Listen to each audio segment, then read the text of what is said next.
Hi, Juno. Say hi to Robbie. You have been hosting BBB for many years. What new challenges have you encountered and eventually overcome in the past seasons where fandom culture for the housemates is at its peak?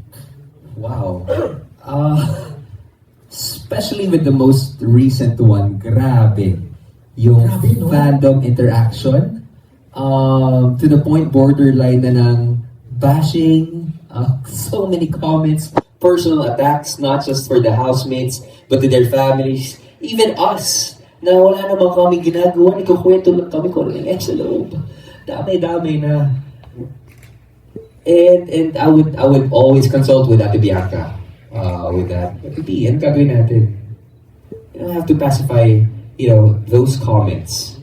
But at the same time, this is our marker of success. If you have a different, way of looking at it, more interactions means they are engaged. And more engagement means you are there. Pinag-uusapan ka. I think there was one that's the reason why we're having another season. That's the big reason Diba? why we're having Oo. another season.